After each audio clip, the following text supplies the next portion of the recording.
안녕하십니까. 반갑습니다. 이번 시간에는 기출분석 문제집 사회복지조사론 제3장 조사 문제와 가설에 대해서 같이 살펴보도록 하겠습니다. 관련해서 분석을 해보면 15회 3문제가 16회 2문제, 17회 4문제까지 출제가 되고 18회도 4문제가 출제되는데 19회는 의외로 1문제밖에 출제되지 않았습니다. 그러나 평균적으로 본다 그러면 총 출제 문항수는 14문제였고 평균 5년 출제 문항을 5년 평균으로 잡으면 2.8문항이 출제되면서 출제 빈도가 상당히 높은 챕터다라고 보시면 되겠죠. 정답률도 봤더니 최저는 13%의 아주 낮은 정답률. 이거는 우리가 찍기를 해도 20%는 나와야 되는데 20%보다 더 어려웠던 13%와 최고는 74%. 최고인데도 불구하고 74%밖에 나오지 않는 조금 어렵게 접근할 수 있는 평균 난이도가 상 부분에 해당한다라고 볼 수가 있습니다. 그러나 과연 그럴까요? 여러분들 저와 함께 하시면 그러한 어려움의 영역들을 다소 완화시키거나 아니면 이런 건 쉬워라고 우리가 그 입장을 좀 바꿀 수가 있겠죠? 공부한 자의 그런 어떤 변화이겠죠? 같이 한번 공부해 보도록 하겠습니다. 20회. 자, 우리는 그럼 어떠한 마음가짐과 전략을 갖고 접근할 것이냐? 개념적 정의와 조작적 정의에 관해 문제는 개념을 비교하는 문제 또는 사례를 제시하고 조작화에 해당하는 것을 찾는 유형으로 분출된다. 개념 자체가 조작이 아니라 개념을 어떻게 하면 측정 가능하도록 하는 것이 조작적 정의에 해당되고 조작적 정의를 통해서 우리는 뭘 하는 거예요? 변수화할 수가 있겠죠. 그래서 그러한 부분들을 찾으시면 되고 변수에 관한 문제는 독립변수, 종속변수, 조절변수, 외생변수, 매개변수 종류에 따른 특징과 기능을 구분하는 문제와 사례에 제시된 변수의 종류를 구분하는 유형 등 다양하게 출제되어지고 있습니다. 그래서 우린 적어도 독립변수와 종속변수, 조절변수, 외생변수, 매개변수 등 다양한 변수들에 대해서 살펴볼 필요가 있는데요. 우리 여기 여유가 좀 많으니까 여기에서 간단히 살펴봅시다. A이면 B이다. 이렇게 했을 때 앞에 A가 뭐예요? 독립변수. 이 독립변수는 B에 선행되어지죠. 그래서 선행변수 얘의 입장에서는 선행변수가 되는 것이고 다시 A, 독립변수보다 더 앞에 있는 변수를 선행변수라고 할 수가 있겠죠. 그래서 독립변수는 원인변수라고 합니다. 원인변수. B는 종속변수이죠. 종속변수, 결과변수라고 할 수도 있습니다. 그래서 종속변수, 결과변수, 독립변수, 원인변수 이렇게 보시면 되고요. 조절변수와 매개변수를 구분하는 문제가 많이 나오는데 조절변수는 강도나 세기 등을 더 증가하거나 감소하는 말 그대로 조절해주는 역할을 하는 변수입니다. 예를 들어서 부부간 의사소통이 낮으면 이혼할 확률은 어떻게 될까요? 높아지겠죠. 부부 간의 의사소통이 낮으면 이혼할 확률이 높아지겠죠. 일반적으로 이러한 연구 결과가 나올 겁니다. 자, 그런데 여기에 뭐가 있으면 자녀가 있으면 의사소통이 작은데도 자녀가 있으면 이혼할 확률은 떨어지겠죠. 이 원래의 이 관계를 자녀 유무는 어떻게 되고 있어요? 조절해주고 있죠. 이때 자녀는 부부 간 의사소통과 이혼 사이에 뭐가 되는 거예요? 조절 변수가 되는 거죠. 자녀가 있으면 의사소통이 없어도 이혼 확률을 낮추게 되고 이렇게 줄일 수가 있고 자녀가 없으면 자녀도 없는데 의사소통도 낮으면 이혼할 확률이 이렇게 증가되겠죠. 이처럼 강도나 세기를 조절해주는 자녀와 같은 변수를 여기에서 뭐라 그래요? 조절 변수라고 합니다. 매개 변수라는 것은 A이면 B다인데 이게 우리가 봤을 때는 A이면 B인 것처럼 보였지만 사실상 A가 B에 영향을 준 것이 아니라 A가 C에 영향을 줬고 C가 B에 영향을 줘서 마치 우리가 C를 모른다 그러면 A가 B에 영향을 준 것처럼 이렇게 보여지는 이 C를 뭐라 그래요? 매개 변수라고 합니다. 매개 변수. 예를 들어서 이거죠. 장애인의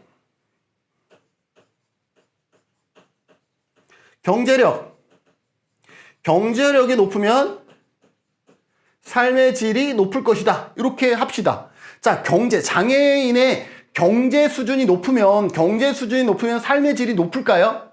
우리는 그렇게 생각했어요. 그런 거 같죠? 그런데 연구를 해봤더니 경제 수준이 높으면 어떤 게 있어? 여가 활동을 많이 할 수가 있어요. 경제 수준이 높으면 여가 활동을 많이 할 수가 있고, 여가 활동을 많이 했더니 삶의 질이 높아. 그때 이 여가 활동은 뭐가 되는 거예요? 매개 변수가 되는 거죠. 아니면 장애인의 경제 수준이 높으면 치료를 받을 수가 있어. 경제 수준이 높으니까 치료의 정도가 증가하고, 치료의 정도가 증가하다 보니까 삶의 질이 높아진다. 이 치료도 뭐가 되는 거예요? 매개 변수가 될 수 있는 거죠. 이처럼 원인 변수, 이 매개 변수는 잘 봐요. 회사표가 이렇게 돼 있죠? 그러면 요 둘의 관계에서 매개 변수는 독립 변수에 뭐가 되고 있어요? 얘는 종속 변수가 되고 있죠. 그리고 원래 종속 변수의 매개 변수는 뭐가 되고 있어요? 독립 변수가 되고 있죠. 그래서 매개 변수는 독립 변수의 종속 변수가 되고, 종속 변수의 독립 변수가 되는 변수를 뭐라 그래? 매개 변수라고 얘기를 합니다. 다음, 외생 변수 있죠? 외생 변수. 여기다가 할까요? 자, 외생 변수는 이런 거예요. 외생 변수는 관계가 없는데 있는 것처럼, 관계가 있는 것처럼 보이게 하는 변수. 이러한 것들을 뭐라 그런다? 외생 변수라고 얘기를 합니다. 예를 들어서 이거죠. 비가 오면 무릎이 쑤신다. 자, 비가 오면 무릎이 쑤신다. 어때요? 비가 오면 무릎이 쑤시죠. 자, 그러면 과연 비가 오기 때문에 무릎이 쑤신 걸까요? 실제로는 그렇잖아요. 할머니, 할아버지들, 아이고, 이제 비 오겠네, 무릎이 아픈 거 보니, 이렇게 얘기하잖아요. 그런데 그렇지 않다라는 거예요. 비가 왔기 때문에 무릎이 쑤신 게 아닙니다. 여러분들도. 이건 기압이에요. 기압이 비에도 영향을 줬고, 무릎 쑤신 거에도 영향을 줬어요. 기압이 저기압이다 보니까 비가 왔고, 기압이 저기압이다 보니까 우리 체내 기압은 커지는 거예요. 그러다 보니까 이렇게 부풀어져요. 우리의 체내 기압이 커지고 외부의 기압이 작다 보니까 우리의 기압이 커지면서 다 팽창을 하는 거죠. 팽창을 하니까 어떻게 해요? 관절도 팽창을 해요. 그러니 이렇게 떨어져 있던 것이 팽창하다 보니까 어떻게 돼요? 이렇게 커지면서 어떻게 돼요? 마찰을 일으키는 거예요. 그럼 어떻게 되겠어요? 당연히 통증이 오겠죠.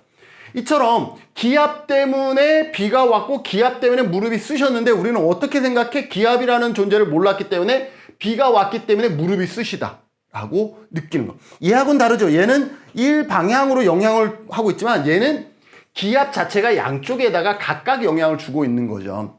그래서 외생변수. 외생변수는 뭐예요? 관계가 없는데 있는 것처럼 보이는 것, 외생변수. 이렇게 기억해 주세요. 또 다른 말로는 이렇게 표현할 수도 있어요. 어떻게? 자, 얘가 얘한테 영향을 미친다 그랬는데 얘도 얘한테 영향을 미치고 있죠. 그럼 어떻게 돼요? 독립변수 외에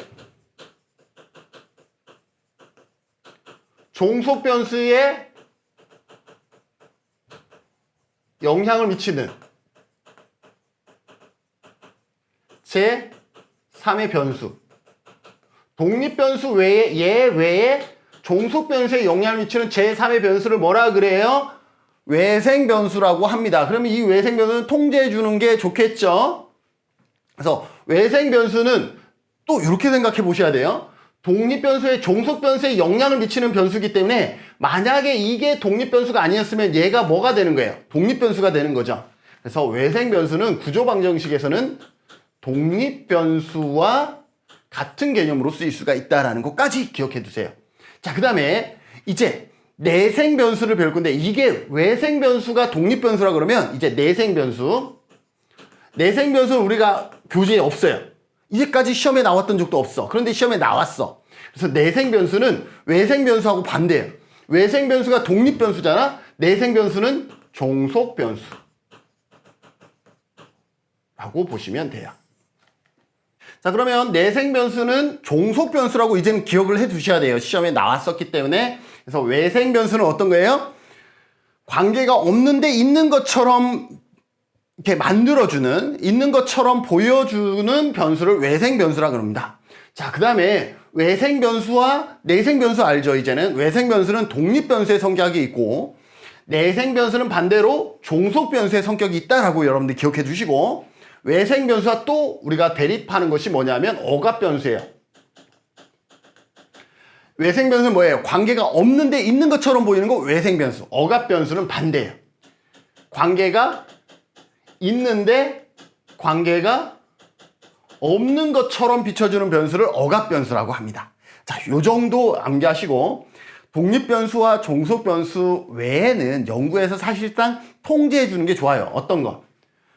외생 변수도 통제해주고 억압 변수도 통제해주고 내생 변수도 통제해주고 이러한 조절 변수도 매개 변수도 내가 직접적으로 이걸 연구하는 게 아니라면 통제해주면 좋아요. 그래서 이 중에서 독립 변수와 종속 변수를 제외한 실질적으로 연구를 위해서 통제한 변수를 통제 변수라 그럽니다. 그래서 이제 마지막으로 통제 변수. 통제 변수에는 반드시 어떤 단어가 들어가야 돼요? 실제 통제한. 실제라는 단어가 들어가면 통제 변수가 됩니다. 왜? 이거 전부 다 통제해 줄 수가 있는 변수들이에요. 독립 변수와 종속 변수 빼고. 그래서 실제로 통제했다 그러면 그것이 통제 변수가 된다라는 걸 여러분들 기억해 두시면 좋겠습니다. 자, 그러면 설명이 너무 길었네요. 그죠? 자, 관련해서 문제를 풀어보겠습니다. 다음 관로에 알맞는 내용으로 옳은 것은 독립변수 앞에 독립변수에 영향을 주는 변수 뭐라 그랬어요? 독립변수도 종속변수에 보면 선행변수이지만 독립변수보다 또 앞에서 독립변수에 영향을 주는 것 선행변수라 그럽니다. 선행변수. 독립변수의 결과인 동시에 종속변수의 원인이 되는 거 이거 기억나세요? 이 유사한 거 기억나세요? 독립변수의 원인이 되면서 독립변수의 결과가이면서 종속변수의 원인이 되는 거. A면 B다. 이건 뭐예요? 독립변수, 종속변수. 독립변수의 결과가 되면서 종속변수의 원인이 되는 거. 이걸 뭐라 그래요? 이 구조를 매개변수라 그러죠. 매개변수. 그래서 여기는 매개. 봐봐요. 독립변수의 결과 맞죠? 화살표가 이쪽으로 갔으니까. 그리고 종속변수의 원인 맞죠? 화살표가 이쪽으로 갔으니까. 그래서 이러한 독립변수의 결과인 동시에 종속변수의 원인이 되는 변수는 뭐다? 매개변수다라는 것을 여러분들이 기억해 두셔야 돼요. 이 자체만으로도 시험에 나오는 지문들인 거예요. 다른 변수에 의존하지만 다른 변수에 영향을 미칠 수 없는 변수. 다른 A면 B다 봅시다. 여기에서 다른 변수에 의존하는 것. B는 어떻게 돼요? B 스스로 뭔가 하지 않죠? A에 의해서 그냥 의존하죠. 근데 얘가 얘한테 영향 줄 수 있어요? 없어? 없어. 다른 변수에 영향을 미칠 수 없는 변수. 이거를 뭐라 그래? B는 종속변수예요. 종속변수. 종속변수. 그래서 얘는 영향을 받는 결과변수라고 얘기를 하는 것이죠. 종속변수, 결과변수. 독립변수와 종속변수 모두에 영향을 미치는 제3의 변수. 아까 A이면 B다 해서 이 기압이라는 친구는 어때요? 얘한테도 영향을 미치고 얘한테도 영향을 미쳤죠. 그래서 독립변수와 종속변수 모두에게 영향을 미치는 제3의 얘는 뭐야? 그죠? 외생변수라 그랬죠. 그래서 선행변수, 두 번째는 매개변수, 세 번째는 종속변수, 네 번째는 외생변수. 그래서 정답 몇 번이다? 5번이다 라고 볼 수가 있죠. 67% 정답을 잘 찾아주셨습니다. 그래서 여러분들 이러한 부분들 잘 꼼꼼하게 놓치지 말고 파악해 주시면 좋겠습니다. 자, 변수의 종류에 따른 특징과 기능을 구분하는 문제나 가설 사례의 변수의 종류를 구분하는 유형들이 많이 출제되어지기 때문에 여러분 봐주시고, 특히 매개변수와 조절변수, 통제변수의 의미는 시험에 자주 등장하기 때문에 반드시 봐주세요. 조절변수는 어떤 강도, 말 그대로 조절, 이러한 단어가 나오면 이거 조절변수구나 이렇게 기억하시고, 매개변수는 독립변수의 결과이면서 종속변수의 원인이다라는 단어를 하고, 통제는 뭐라 그랬어? 실제라는, 실제 통제해야 통제변수이기 때문에 실제라는 단어가 많이 나온다라는 걸 여러분들 기억해 주셔야 되겠습니다.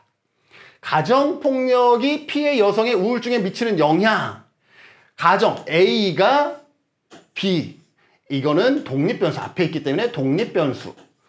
이거는 종속변수예요. 종속변수. 그래서 영향 여기까지가 연구 주제예요. 여성이 맺고 있는 사회적 네트워크 수준에 따라 달라진대. 이 우울증이 네트워크 수준에 따라 달라진대. 이거에 따라 달라진다라는 것은 다른 말로 뭐예요? 조절된다라는 거죠. 그럼 얘가 뭐가 되겠어요? 네트워크 수준은 조절 변수가 되는 거예요. 조절 변수. 이 연구에서 존재하지 않는 거 찾는 거예요. 자, 독립 변수는 무조건 있어야. 독립과 종속 변수는 무조건 연구에 있어야 되는 거예요. 독립은 가정폭력 피해. 매개 변수 있어요? 여기 없어요. 그죠? 종속 변수는 우울증이 종속 변수입니다. 조절 변수 찾았죠. 네트워크 수준 조절 변수입니다. 내생 변수 뭐라 그랬어요? 내생 변수. 여기에서 시험에 내생 변수가 나왔어.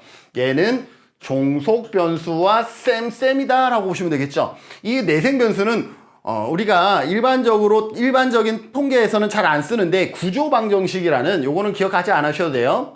구조방정식이라는 연구 방법이 있어요. 저도 구조방정식으로 연구를 몇 편 했는데 구조방정식의 언어로 독립변수나 종속변수라는 단어를 쓰지 않고 내생변수, 외생변수 이러한 단어들을 써요. 그때 내생변수는 종속변수의 역할이다 라고 보시면 되겠어요. 그래서 얘랑 얘랑은 같은 의미다 라고 보시면 되겠어요. 그래서 여기에 없는 것은 뭐예요? 2번 매개변수다 라는 거예요. 그래서 정답률 상당히 낮죠. 이렇게 5번을 많이 했어. 처음 듣으니까. 내생변수라는 거 처음 들었잖아. 우리 교재에서 설명 안 됐거든요.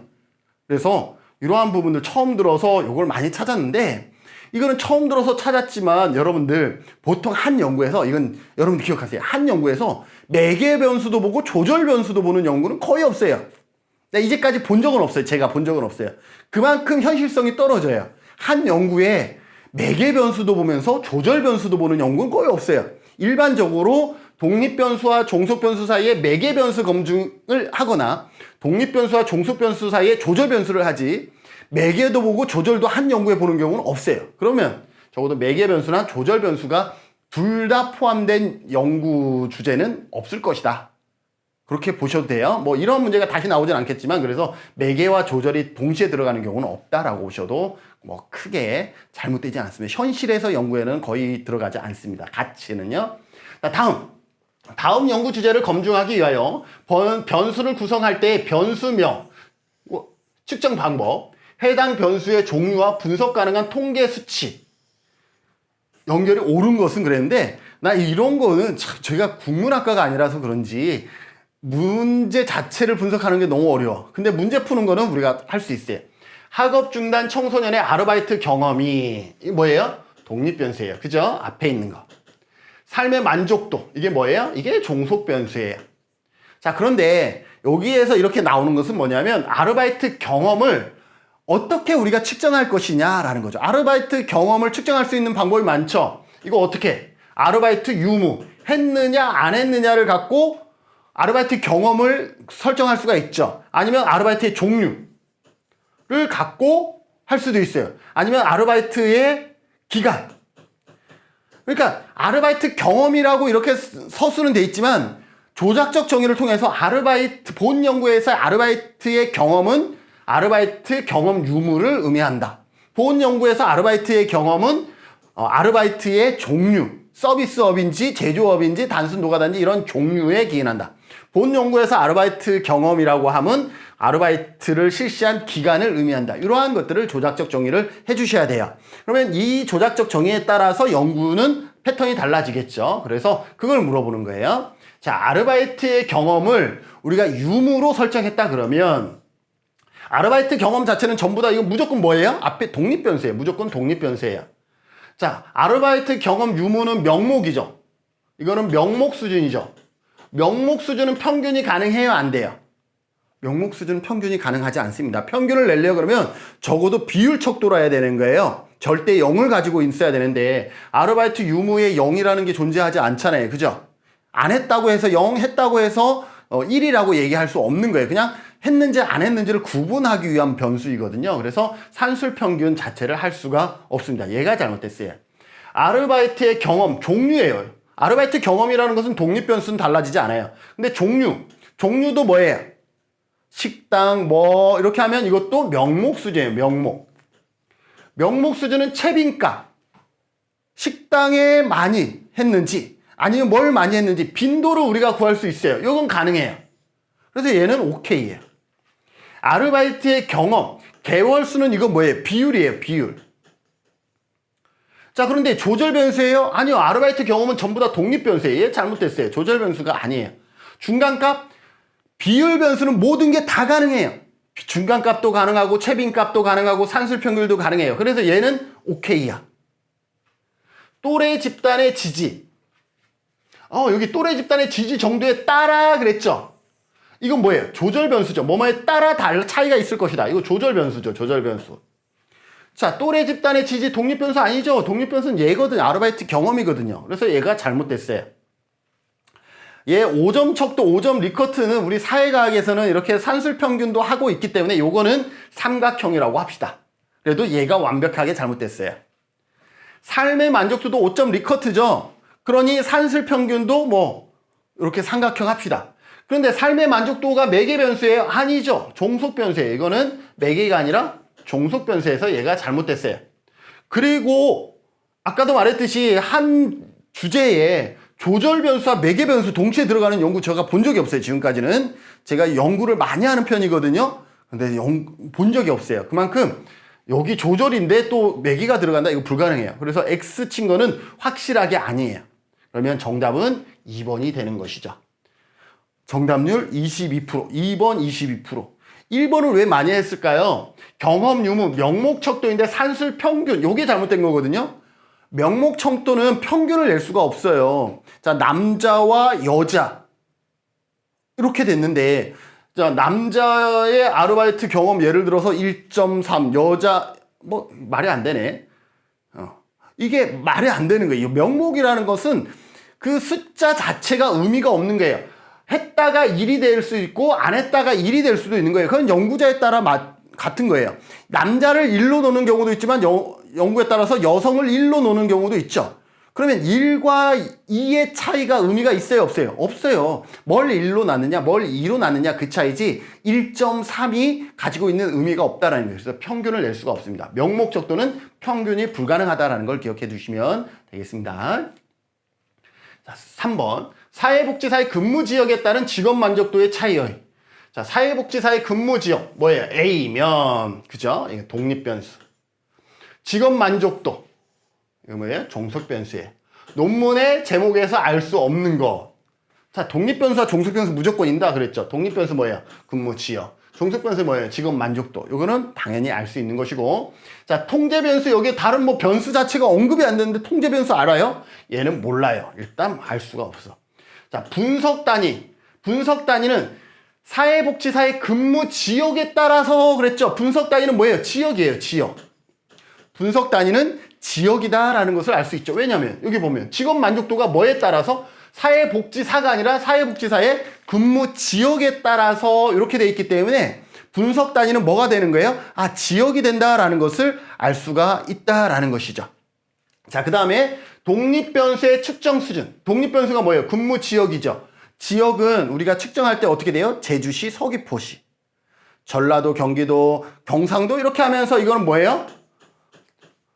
독립변수가 근무 지역이기 때문에 근무 지역에 대한 측정 수준은 명목 수준이죠. 명목 수준.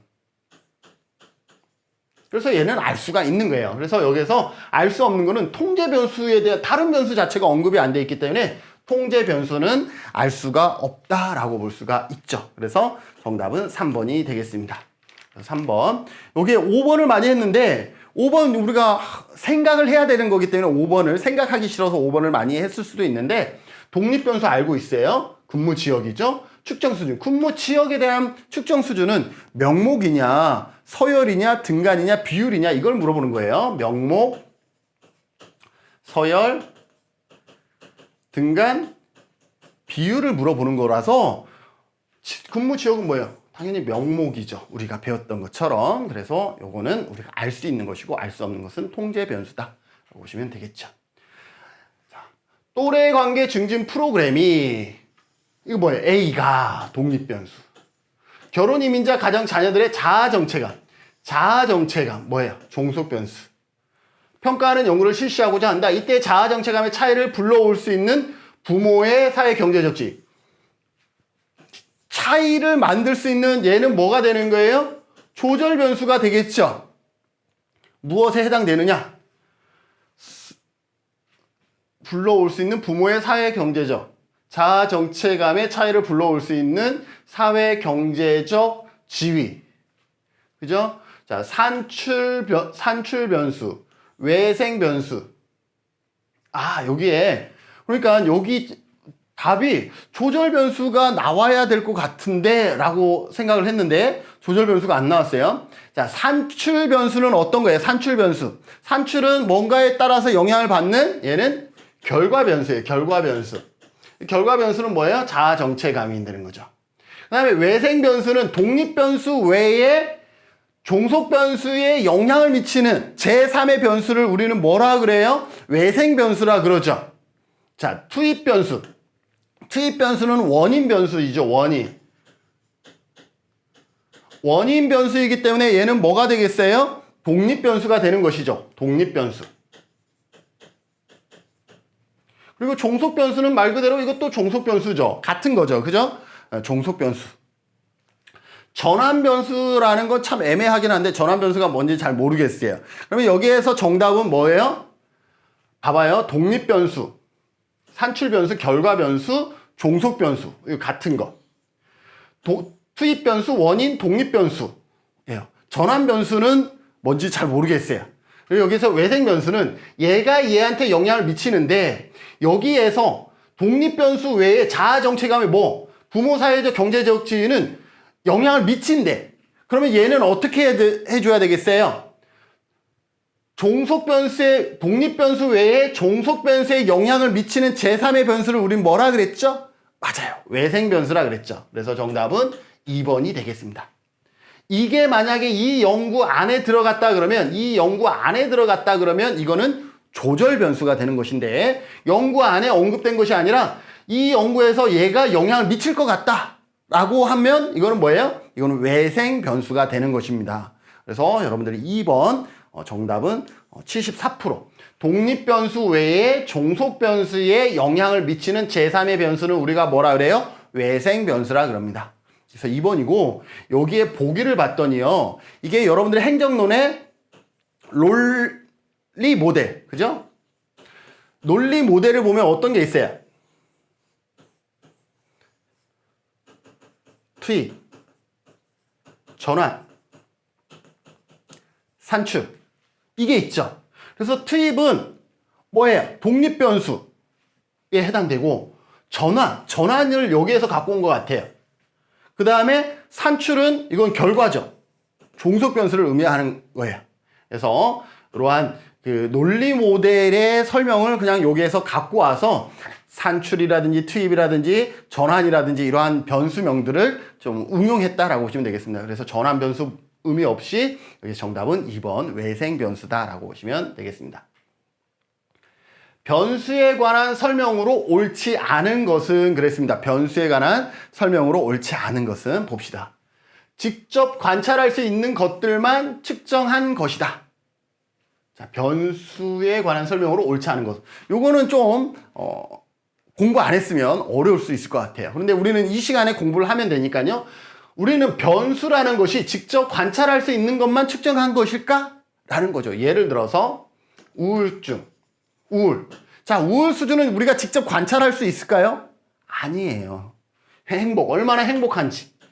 이것도 우리가 직접 관찰할 수 있는 것일까요? 그렇지 않아요. 그죠? 그래서 어떤 척도를 개발하고 이러죠. 그래서 직접 관찰할 수 없는 우울이라든지 행복이라든지 자존감이라든지 이러한 것들도 우리는 뭐로? 변수로 쓰고 있죠. 척도를 활용한 변수로 쓰고 있죠. 그래서 변수는 직접 관찰할 수 있는 것들만 측정한 것은 아니다라는 거예요. 그래서 얘가 잘못됐고요. 나머지도 한번 봐볼까요? 경험적으로 측정할 수 있는 개념이다. 변수는 경험적으로 측정할 수 있는 거 맞죠? 기억해 두셔야 되고 조작적 정의. 변수는 조작적 정의. 사전적 정의의 개념을 어떻게 해요? 측정 가능하도록 조작적 변수, 조작화한 것을 우리는 뭐라 그래? 변수라 그러죠? 그래서 조작적 정의의 결과물이다. 오케이. 2개 이상의 속성을 가져야 변수예요. 1개만 가지면 이건 상수죠. 그래서 2개 이상의 속성을 갖는다. 오케이. 연속형 또는 비연속형으로 측정될 수 있다. 맞습니다.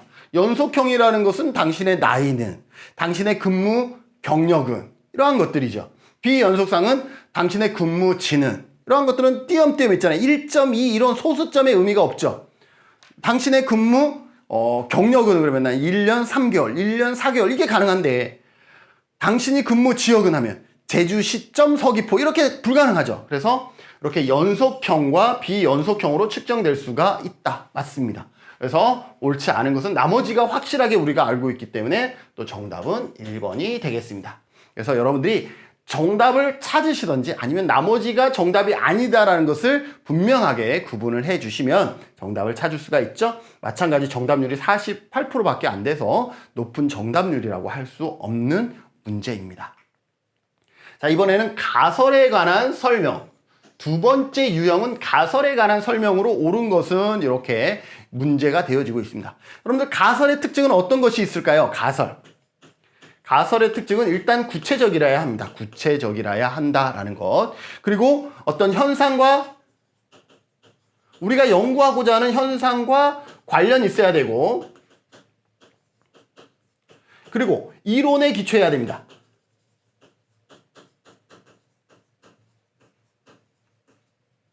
주문이 선행되어져야. 봐봐요. 주문이 선행되어져야 가설을 설정하고 조사, 설계가 이루어진다 그랬죠. 자, 여기에 가설 설정은 선행 연구, 이거 이론이거든요. 이론. 가설 설정은 뭐에? 이론에 기초해서 가설 설정이 이루어져야 됩니다. 그러니까 이론에 기초해야 한다라는 것이고요. 아직 진위 여부가 명확하게 밝혀지지 않은 것. 참인지 거짓인지가 명확하게 밝혀졌다 그러면 그거는 가설이 아니에요. 그거는 이미 명제인 거죠. 그래서 가설은 이러한 특징들이 있습니다. 구체적이라 해야 되고 현상과 관련이 있어야 되고 이론에 기초해야 되고 진위 여부가 아직 밝혀지지 않은 것이라야 됩니다. 자, 그러면 가설에 관한 설명으로 옳은 것을 모두 고르시오 그랬습니다. 이론적 배경을 가져야 된다. 오케이, 그죠? 변수 간의 관계를 가정한 문장이다. A면 B이다, 독립변수 이런 것들이 다 가설이잖아요. 맞습니다. 가설 구성을 통해 연구 문제가 도출된다. 이런 것들은요. 우리 너무 헷갈리잖아. 그럼 이런 것들 그냥 요거 하나만 외우면 돼요. 주문이 선행되어져야 조사 설계. 주문이 선행되어져야 가설을 설정하고 조사 설계가 이루어진다. 이것만 암기하시면 돼요. 자, 봅시다. 가설 구성을 통해서 연구 문제가 도출되느냐? 아니죠. 얘를 통해서 연구 문제가 도출되는 것이 아니라 연구 문제를 통해서 연구 가설이 도출되고 있죠. 그래서 순서가 바뀌었어요. 연구 문제가 선행되어서 나중에 가설이 도출됩니다. 그래서 순서가 바뀌었어요. 얘 무조건 틀렸어요. 이렇게 하면 주문이 선행되어져야 뭐예요? 가설을 설정하고 조사 설계가 이루어진다. 이 문장만 알면 디귿이 확실히 아니다라는 것을 알 수 있어. 그리고 창의적 해석이 가능하도록 개방적이야. 가설은 개방적이면 안 돼요. 그럴까? 아닐까? 당신이 생각하는 것은 뭔가? 이런 식으로 하면 안 돼요. 가설이라는 것은 딱 어떻게 돼요? 개방적이지 않고 상당히 폐쇄적. 폐쇄적, 제한적이라야 된다라고 보시면 되겠죠? 자, 그러면 여기서 정답을 찾는 법을 보겠습니다. 자, 이론적 배경을 가져야 된다. 오케이, 맞죠? 그러면 이론적 배경, 기억은 다 들어가요. 그죠? 변수 간의 관계를 가정한 문장이다. 니은 맞죠? 니은 다 들어갑니다. 자, 그러면 정답은 1번, 3번, 5번 중에 하나인 거죠. 디귿. 가설 구성을 통해서 연구 문제가 도출된다. 이거 아니죠. 그럼 디귿 다 지워보세요. 그럼 정답은 몇 번이에요? 1번이에요. 1번. 리을을 모르더라도 기억, 니은, 디귿까지만 확실히 알아도 정답은 1번이다라는 것을 나올 수가 있습니다. 그렇기 때문에 이렇게 선택형은 눈을 얘기하지만 우리에게 점수를 주려고 하는 문제다. 오히려 이런 것을 우리가 어렵게 생각하지 말고 분명히 맞는 것, 분명히 아닌 것을 우리가 명확하게 찾을 수 있으면 정답 맞출 확률을 상당히 끌어올릴 수 있다라고 보시면 되겠습니다. 그래서 정답 1번 35%밖에 안 되는 아주 낮은 정답률을 보이고 있습니다. 네, 여러분들은 잘 살펴보셔서 앞으로 관련한 시험 문제가 나오면 여러분들이 능숙하게 접근해 주시면 좋을 것 같습니다.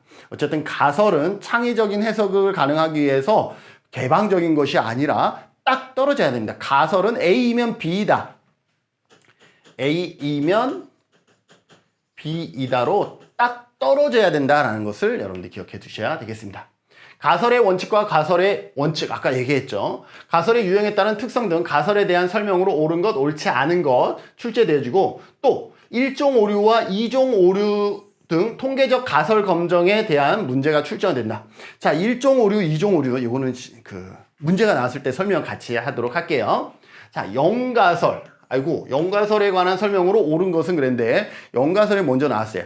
자, 가설의 종류에는 우리가 정말로 알고 싶은, 우리가 밝히고 싶은 것을 뭐라 그러냐면 연구가설이에요. 연구가설.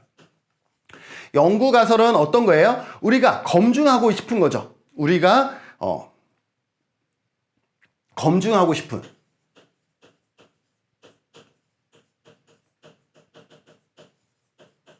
가설이 연구가설이에요. 그런데 이 연구가설은요, 직접적으로 검증하는 것이 아니라 뭐예요? 간접적으로 검증하는 거다. 이거 기억하시죠? 안 들어봤으니까. 연구가설은 직접적으로 검증하는 것이 아니라 간접적으로 검증해요. 어떻게 검증하느냐? 영가설을 설정하는 거죠. 영가설. 다른 말로 기무가설. 영가설, 기무가설을 설정합니다. 영가설은 뭐냐면 연구가설을 기각하거나 부인하는 가설이에요. 즉 변수 간 관계가 없다로 설명이 되어지는 거죠. 그래서 영가설이 있고요. 그 다음에 대립가설. 이 대립가설은 이 영가설이 채택이 아니라 기각되었을 때,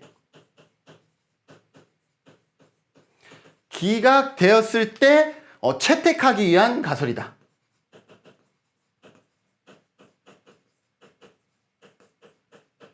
그래서 이것을 연구가설은 우리가 검증하고 싶은 가설, 궁극적으로 밝히고 싶은 가설을 연구가설이라 그러는데, 이 연구가설을 우리가 직접적으로 검증하는 것이 아니라 포포의 반증주의에 의해서 간접적으로 검증을 합니다. 그래서 포포의 반증주의에서 반대되는 가설을 세우는 거예요. 즉 우리가 알고 싶은 건 얘인데 얘에 반대되는 것, 연구가설을 기각하거나 부인하는 반대되는 가설을 설정하는 거예요. 예를 들어서 여러분들 어때요? 김진훈 교수의 특강을 들어요. 김진훈 교수의 특강은 합격률에 영향을 미칠 것이다. 이렇게 하는 거죠. 그러면 이 연구가설을 기각하거나 부인하는 것은 뭐예요? 이거죠. 김진훈 교수의 특강은 합격률에 영향을 미치지 않을 것이다. 이거죠. 제 특강을 듣든 안 듣든 그게 합격률에 영향을 미치지 않는다라는 것이 영가설이에요. 그런데 여러분들 시험 보면 분명히 영향을 미치거든요. 그게 긍정이든 부정이든. 그죠? 그러면 얘는 결국은 어떻게 되느냐? 일반적으로 기각이 돼요. 영향을 미치지 않는다라는 것은 우리 사회에서 그런 경우 별로 없기 때문에 영향을 미치겠죠. 그러면 얘는 기각이 되는 거예요. 얘가 기각되었을 때, 영가설이 기각되었을 때 채택하기 위한 가설은 뭐예요? 여기는 기각하거나 부인하는 것, 영향을 미치지 않는다라고 했기 때문에 얘를 기각했을 때 채택하는 것은 뭐예요? 김진훈의 특강은 합격률에 이제 뭐가 되는 거예요? 얘가 미치지 않는다라는 것이 기각됐기 때문에 합격률에 영향을 미칠 것이다. 그러면 뭐가 되는 거예요? 연구가설이 증명이 되는 것이죠. 이처럼 연구가설이 바로 증명이 되는 경우가 있고, 미칠 것이다 그랬는데 긍정적으로 미쳤는지 부정적으로 미쳤는지를 여기에서 가설을 좀 더 구체적으로 했다면 그 둘의 값을 비교하면 긍정적으로 영향을 미쳤다 또는 부정적으로 영향을 미쳤다, 이렇게 설명할 수가 있는 것이죠. 그래서 우리가 사회복지, 사회, 과학에서는 이러한 방법을 튼다. 어떻게 연구가설을 직접적으로 검증하는 것이 아니라 반드시 뭐 간접적으로 검증을 하게 되고, 간접적으로 검증하기 위해서 영가설을 설정하는데, 영가설은 영구가설을 기각하거나 부인하기 위한 가설이고, 거기에 그래서 영가설, 즉 기무가설이 기각되었을 때 다시 채택하는 가설을 뭐라 그래요? 대립가설이다라는 걸 기억해 두시면 좋겠습니다. 자, 그러면 영가설이죠. 영가설을 물어봤어요. 영가설은 뭐예요? 관계가 없다라고 정의되어지는 가설입니다. 변수 간의 관계가 존재한다라는 가설이다? 아니죠. 관계가 없다라는 것을 하는 거기 때문에 잘못됐어요. 변수 간 관계가 없음이 검증된 가설이다. 관계가 없음 맞죠? 그런데 여기에 요게 있어요. 검증된. 여러분들 가설의 조건에는 뭐가 있었어요? 아직 진위 여부가 확인되지 않아야 된다 그랬죠. 검증됐다라는 것은 진위 여부가 가려진 거예요, 안 된 거예요? 증거죠. 진위 여부가 가려진 것은 가설이 될 수 없다. 그래서 이렇게 검증된 것은 가설이 될 수 없다라는 거예요. 그래서 잘못됐습니다.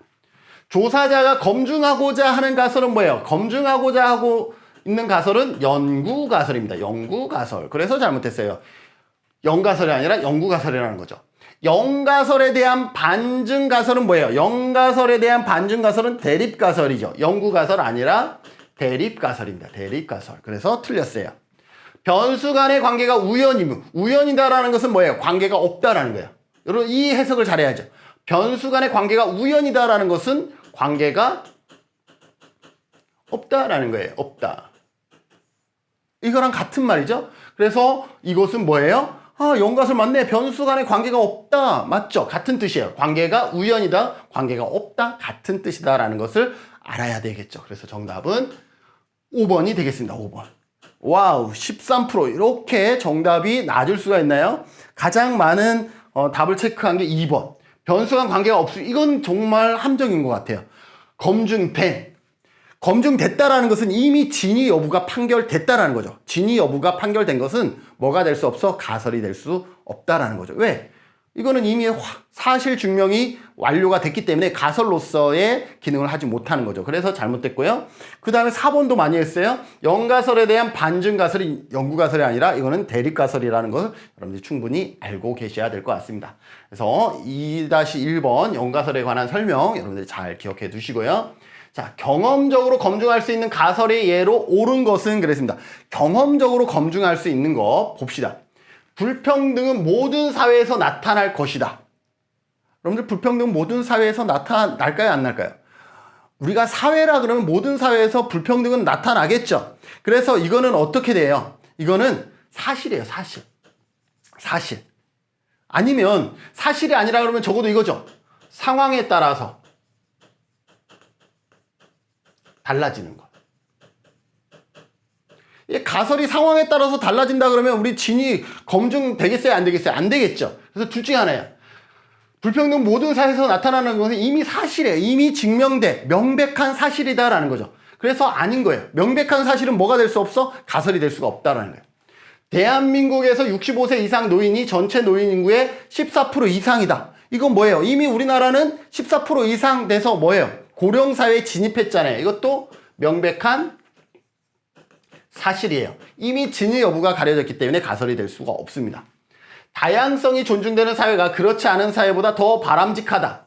자, 바람직하다를 우리가 측정할 수 있을까요? 바람직하다라는 것은 사람마다 다른 개념이에요.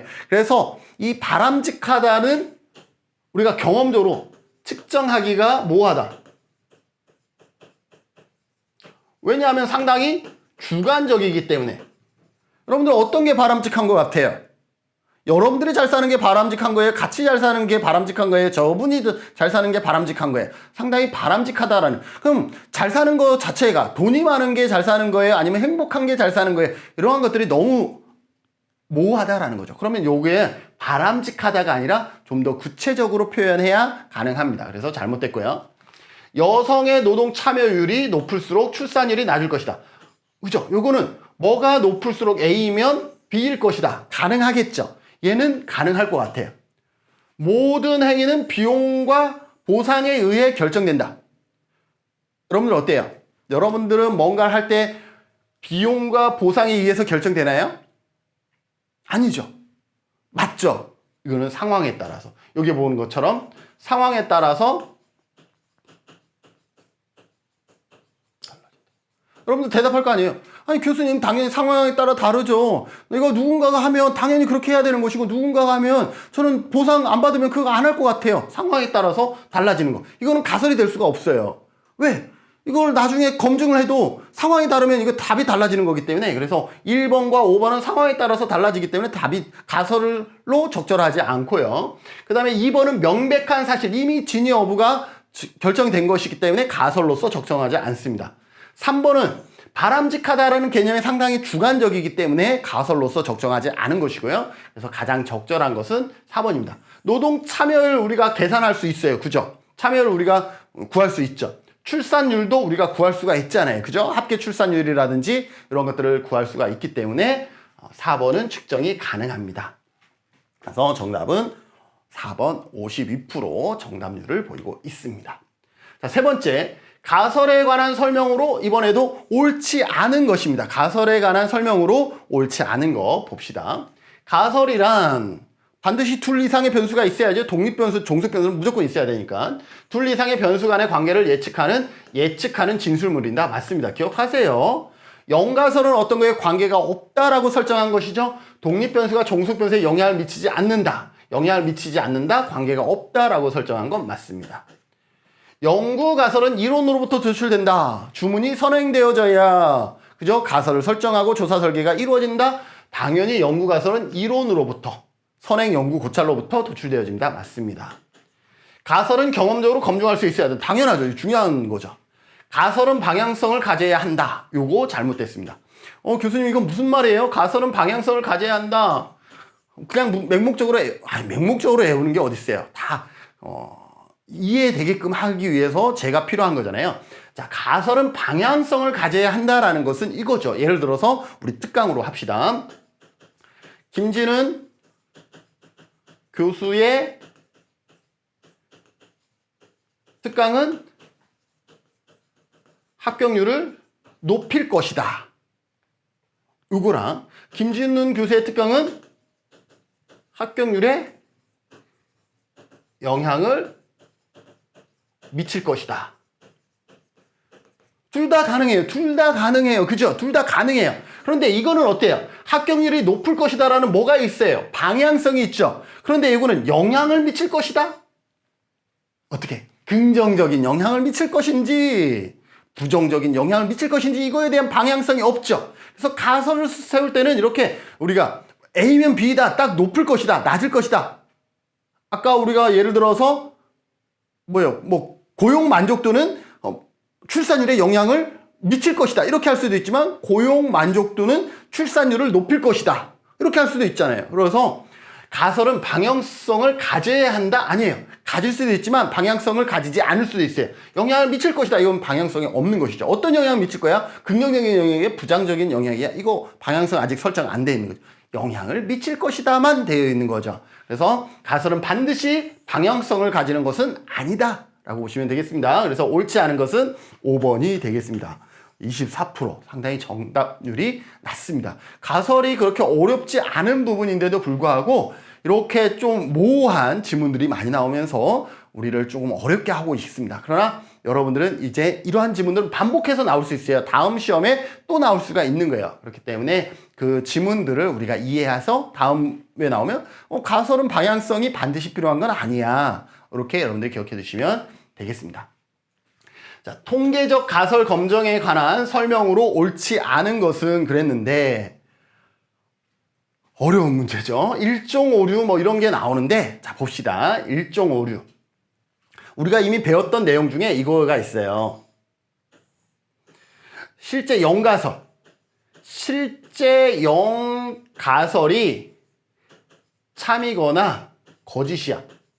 영가설이 거짓이라는 것은 뭐예요? 관계가 있다잖아요. 영가설이 참이라는 것은 영가설이 관계가 없다라는 가설이기 때문에 참이라는 것은 이거는 관계가 없다라는 거예요. 그런데 우리가 김준은이 연구에서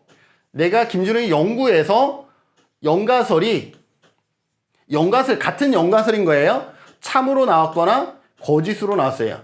실제 참인데 내 연구에서도 영가설이 참이라고 나왔으니 이거는 오케이죠. 문제가 되지 않아요. 실제 거짓인데 내 연구에서도 거짓으로 나왔기 때문에 이건 문제가 되지 않아요.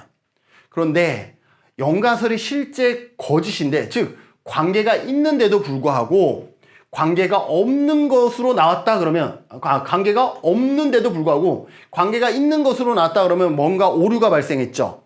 여기에 보세요. 실제 영가설이 거짓일 때 요거 이종 오류예요.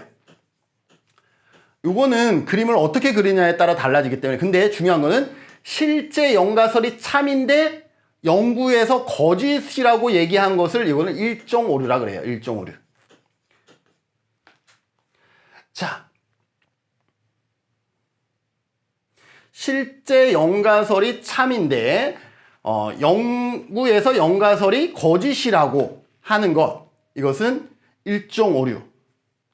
실제 영가설이 거짓인데 연구에서 영가설이 참이라고 하는 것은 뭐예요? 이종 오류라고 보면 돼. 자, 그러면 김지윤은 연구에서 봅시다. 일종 오류가 많이 나오냐, 이종 오류가 많이 나오냐 봅시다. 자, 김지윤은 연구에서 만약에 제가 연구를 하는데 연구에서 영가설은 참인 게 좋아요? 거짓인 게 좋아요? 대답해 보세요. 거짓인 게 좋죠. 내 연구에서 영가설은 거짓이라야, 내 연구에서 영가설이 거짓이라야 뭐가 채택돼요? 대립가설이 채택이 되면서 어떻게 되는 거예요? 연구가설이 증명이 되는 거예요. 그런데 영가설이 참이면 대립가설 가요, 안 가요? 안 가죠. 왜? 대립가설은 영가설이 거짓일 때 채택되는 가설이 대립가설이기 때문에. 그래서 일반적으로 연구에서는 영가설이 거짓으로 나오는 게 바람직해요. 그래야 연구가설을 증명할 수 있기 때문에. 그래서 나는 영가설이 내 연구에서 참이라는 오류가 많이 발생하겠어요? 거짓이라는 오류가. 거짓이라야 내 연구를 진행할 수 있기 때문에 거짓이라고 할 확률이 크다라는 거죠. 그래서 일종 오류가 중요한 거예요. 실제 영가설은 참인데 내 연구에서 영가설이 거짓이라고 해서 대립가설을 채택하고 연구가설을 증명할 수 있다라는 거죠. 그래서 일종 오류. 여기에서 이 일종 오류는 알파 오류라고 합니다. 알파 오류. 그리고 이종 오류는 베타 오류예요. 베타 오류. 그리고 이 알파 오류는 어렵기 때문에 이런 건 단순하게 어려우니까 단순히 암기해 버립시다. 얘는 신뢰 수준. 아니. 유의 수준. 와 같은 거라고 보십니다. 유의 수준은 뭐냐 하면 내 연구가 결과가 잘못될 확률이에요. 내 연구가 잘못될 확률이 90%면 좋겠어요? 아니죠. 한 5%. 이 연구를 했는데 이 연구가 잘못될 확률은 한 5% 정도고 95%는 100번 중에 95%는 이렇게 나옵니다 라고 얘기하는 게 낫겠죠. 그래서 유의 수준은 보통 0.05, 그러니까 즉 5% 범위 내에서 유의 수준을 선정합니다. 이거보다 더 값이 오류가 나올 확률이 더 높으면 안 되는 거예요. 우리 안 받아들여요. 그래서 알파 오류, 일종 오류, 유의 수준 같은 거예요. 자, 유의 수준은 우리가 또 요거 하나만 더 기억합시다. 신뢰 구간. 신뢰 구간하고 상반된다. 요 정도만 암기합시다. 요거 이해하려고 그러면 여러분들 또 혼란스러울 수 있으니까 유의 수준 뭐라고? 연구가 잘못될 확률. 그게 유의 수준이에요. 얘가 5% 정도까지는 우리가 인정을 해줘요. 이거보다 작으면 더 좋겠죠. 유의 수준이 0.01% 수준이다 그러면 연구가 100번 중에 한 번 정도 결과가 잘못될 거고 나머지는 99번은 정답이다라는 거예요. 그래서 유의 수준은 낮을수록 좋은 거예요. 근데 유의 수준을 낮게 하려고 그러면 신뢰 구간은 커져요. 이것만 반대되는 개념이다라고 보시면 돼요. 유의 수준 100번 중에 99번이 이 신뢰 구간 안에 들어가려고 그러면 신뢰 구간을 넓혀주면 되는 거예요. 그러면 여기에서 적어도 들어간다라는 거죠. 그래서 이 부분은 이렇게 암기합시다. 자, 일종 오류, 알파 오류, 유의 수준. 유의 수준은 뭐와 다르다? 신뢰 구간과 반대되는 개념이다. 이렇게 보시면 돼요. 즉, 유의 수준이 높아지면 신뢰 구간은 작아지고, 유의 수준이 작아지면 신뢰 구간은 커진다. 이렇게 기억하셔야 돼요. 자, 이렇게 기억하셔서 문제 풀어봅시다. 신뢰 수준을 높이면 일종 오류는 줄일 수 있다. 신뢰 수준을 높이면 일종 오류, 얘와 얘는 다른 거기 때문에 신뢰 수준을 높이면 유의 수준은 낮아지죠. 그러면 일종 오류는 어떻게 되겠어요? 낮아지겠죠. 그러니 신뢰 수준을 높이면 일종 오류는 줄일 수 있다. 오케이. 이렇게 하셔야 돼요. 유의 수준을 낮추면 1.5류는 늘어난다. 자, 이 유의 수준과 1.5류는 뭐라 그랬어요? 같은 것. 얘 낮추면 얘도 낮아지는 거. 그래서 틀렸어요. 정답은 2번입니다. 정답 2번. 16%. 아가가 뭐만 알면 됐어? 아, 유의 수준과 1.5류는 같은 것. 그냥 이렇게 암기하시면 돼요. 유의 확률이 유의 수준보다 낮으면 영가설은 기각된다. 영가설이 기각돼야 뭐가 되겠어요? 영구가설이 채택되니까. 2종 오류가 증가하면 통계적 검정력은 강. 1종 오류, 2종 오류. 오류가 있다라는 것은 어쨌든 통계적 검정력이 작아지겠죠. 그래서 2종 오류가 증가하면 통계적 검정력은 감소하고. 2종 오류는 실제로 참이 아닌 영가설을 기각하지 못하는. 자, 참이 아닌 영가설이라는 것은 뭐예요? 실제로 거짓인 영가설을 기각하지 못하는 것. 실제로 거짓인데 기각하지 못해서 참이라고 한 건 2종 오류. 맞죠? 그래서 얘도 맞는 거예요. 그래서 옳지 않은 것은 2번입니다. 그런데 요거 좀 어렵죠? 어렵기 때문에 오히려 이렇게 단순하게 가는 게 좋아요. 그래서 이 문제는 여러분들 한 번 더 보시고, 이해 안 되면 기본수 한 번 더 보시고, 이렇게 하시면 될 것 같아요. 그런데 이렇게 암기하시면 제일 좋겠죠? 아, 이거는 1종 오류 개념 아셔야 돼요. 실제 영가설이 참인데, 여기 참이에요. 참인데 내 연구에서 거짓이라고 하는 것을 1종 오류라 그래요. 이거는 유의 수준과 같아. 유의 수준은 내 연구가 100번 했을 때 몇 번 잘못될 확률, 산출될 확률을 유의 수준이라고 얘기를 합니다. 이 유의 수준과 신뢰 구간은 서로 반대된다. 요 정도 기억하시면 문제 푸는데 어려움이 없어요. 그래서 요 정도는 반드시, 요 한 문장은 반드시 기억해 주시면 관련된 문제는 싹 풀 수 있다. 자, 이제 연구 문제에 대해서 같이 살펴보죠. 연구 문제의 서술에 관한 설명으로 옳은 것은 그랬습니다. 같이 살펴보죠. 이거는 뭐 그냥 주로 평서문 형태로 서술된다? 아니죠. 연구 문제인데 평서문이 아니라 의문문 형태로 이루어지겠죠. 다루는 범위가 넓게 서술되어져야 한다? 아유, 이거 넓게 하면 어떻게 되겠어요? 여러분들 질문하는데 아주 폭넓게 질문하면 대답할 수 있어요? 없죠. 제가 대학 교수인데 제가 가끔 학생들에게 이런 짓을 해요, 이런 짓을 해요. 질문을 하는데 저 사람이 뭘 질문하는지도 잘 이해 못하게 막 학생들한테 질문할 때가 있어요. 저도 질문해놓고 도저히 답이 안 나올 것 같아. 그래서 이건 이런 의미야 라고 다시 어떻게 돼요? 좁혀주죠. 범위를 좁혀줘요. 이거는 이런 의미야 라고 좁혀주잖아요. 그래서 연구 문제는 범위가 넓게 서술되면 돼요, 안 돼요? 안 되죠. 어떻게 해야 돼요? 좁혀줘야 돼요. 범위를 좁혀줘야 돼요. 그래야 여러분들 대답할 것이고 그래야 정답을 찾을 거 아니에요. 연구 결과의 함의에 맞추어 서술되어져야 한다라고 했는데 함의? 연구 결과의 함의에 맞추어서 설수된다. 아니요. 결과의 함의에 맞춰. 이거 무슨 말이 좀 애매한데? 연구 결과. 연구 문제는요. 연구 결과. 이건 좀 애매한데 저 설명하려니까 좀 애매하네. 연구 문제를 통해서 연구 결과가 도출되는 것이고 연구 결과를 통해서 함의가 이루어지는 거죠. 함의. 그래서 이건 연구 결과의 함의에 맞추어서 연구 문제가 설정되는 것이 아니라 얘는 별개예요. 연구 문제에 따라서 연구 결과가 만들어지고 이 연구 결과를 통해서 함의가 이루어지기 때문에 연구 문제와 함의와는 상관이 없어요. 연구 문제에 따라서 연구 결과가 결정이 되는 거죠.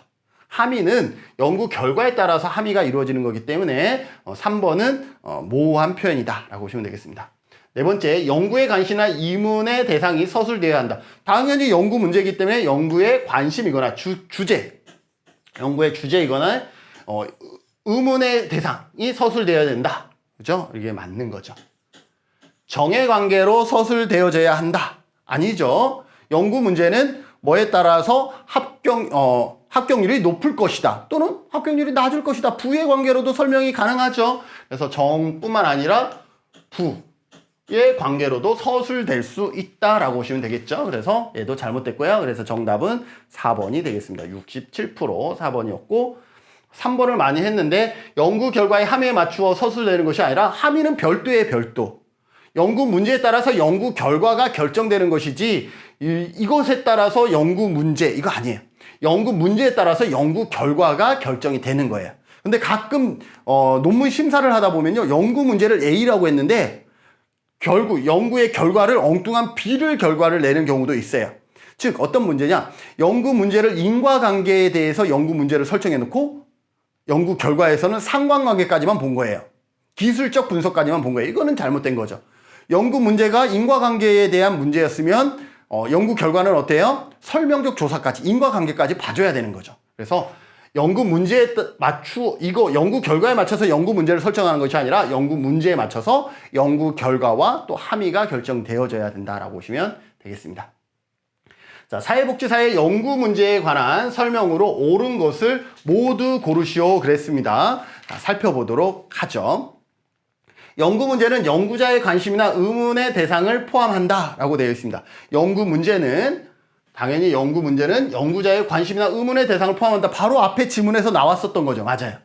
잠정적 결과를 예측하는 연구 문제를 제시할 수 있다.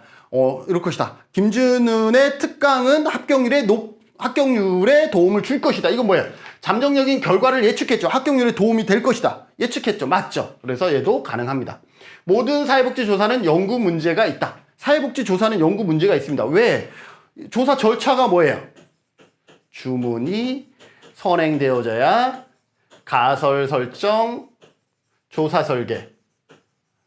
그냥 외우는 거 아니에요. 모든 사회복지조사는 연구 문제가 있어야 됩니다. 주문, 문제, 주제, 주제와 문제와 선행 연구, 즉 이론을 통해서 가설을 설정하고 가설이 설정되면 조사 설계하고 이걸 조사하고 그 다음에 분석하고 보고서 작성하는 거죠.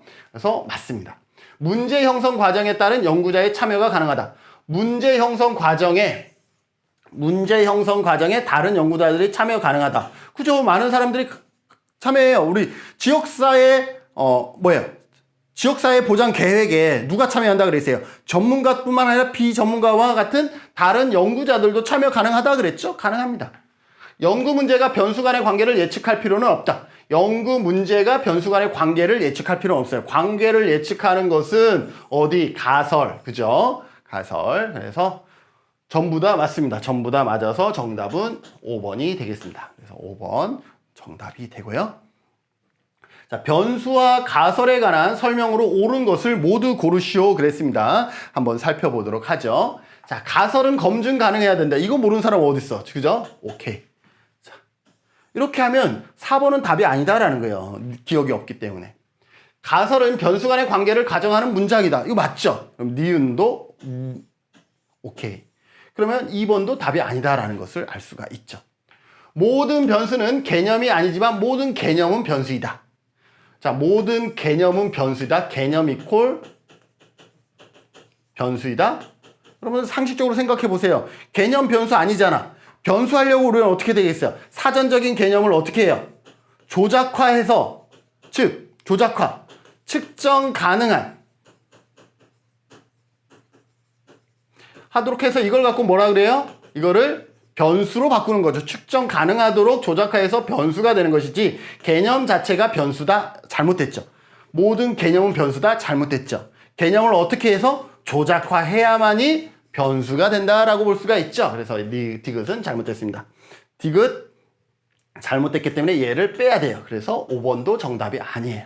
그래서 정답은 1번 아니면 3번으로 좀 붙여졌습니다. 자, 연가설, 리을. 연가설은 독립변수가 종속변수에 영향을 미치지 않는다고 가정한다. 연가설은 뭐예요? 관계가 없다죠. 독립변수와 종속변수에 영향을 미치지 않는다. 관계가 없다. 맞죠? 오케이. 그래서 얘도 맞는 거예요. 그러면 정답은 3번이 되겠습니다. 3번 56%. 그래서 이것을 그냥 1번이냐 2번이냐 이게 아니라 지문 하나하나를 보면서 이게 왜 정답인지 이게 왜 정답 아닌지. 연가설은 뭐예요? 관계, 두 변수 간의 관계가 없다. 두 변수는 뭐예요? 독립변수와 종속변수죠. 그래서 독립변수와 종속변수 사이에 관계가 없다. 즉 영향을 미치지 않는다라고 가정하는 거. 관계가 없거나 영향을 미치지 않는다라고 가정하는 건 연가설이다. 맞죠? 그래서 정답은 3번이 되겠습니다. 자, 마지막 문제입니다. 다음 조합된 단어들과 동일한 논리적 구성을 가진 것은 15의 기출문제인데요. 좀 뜬금없었지만 재미있었네요. 자, 개념화를 통해서 뭐가 돼요? 개념이 되죠. 이 개념은 우리가 뭘 할 수가 있어요? 참인지 거짓인지 명제화할 수 있죠. 자, 개념화. 조작화를 통해서 하는 게 뭐죠? 조작화를 통해서 아까 뭐라 그랬어요? 조작화를 통해서 뭘 만든다 그랬어요? 변수가 만들어지는 거예요. 조작화 뭐예요? 조작화는 일반적으로 측정 가능하도록 하는 거예요. 측정 가능하도록 하는 것. 측정 가능하도록 하는 것을 통해서 우리는 변수가 나오는 거예요. 변수를 통해서 이제는 어떻게 하는 거예요? 이게 가설을 세우는 거죠. 두 변수를 묶어서 가설을 세우는 거죠. 그리고 명제도 개념들, 2개 이상의 개념을 해서 참인 명제, 거짓인 명제를 하는 거죠. 그래서 2개 이상의 개념이 모여서 명제가 되고 2개 이상의 변수가 모여서 가설이 설정되고, 그래서 정답은 조작화 변수 가설이다 라고 보시면 되겠습니다. 정답은 3번이 되겠습니다. 그래서 여기까지 해서 우리가 조사 문제와 가설에 대해서 살펴봤는데 시험에서 다소 어렵게 출제되어지고 있다는 것을 알 수 있었고, 그럼에도 불구하고 우리가 몇 가지의 어떤 규칙과 룰 또 집중만 하면 충분히 답을 찾을 수 있구나라는 그런 어떤 기대감도 좀 가질 수 있는 시간이었습니다. 그래서 여러분들 우리가 기출 분석 문제집을 통해서 여러분들이 아직 완벽하게 숙달되지 않은 부분들이 있다 그러면 정답을 찾는 방법, 어떠한 단어가 키워드인지 이러한 부분들을 여러분들이 꼼꼼히 살펴보시면서 한 번 더 풀어보시면 좋을 것 같습니다. 자, 그러면 제3장 조사 문제와 가설에 대한 강의도 여기서 마치도록 하겠습니다. 수고하셨습니다.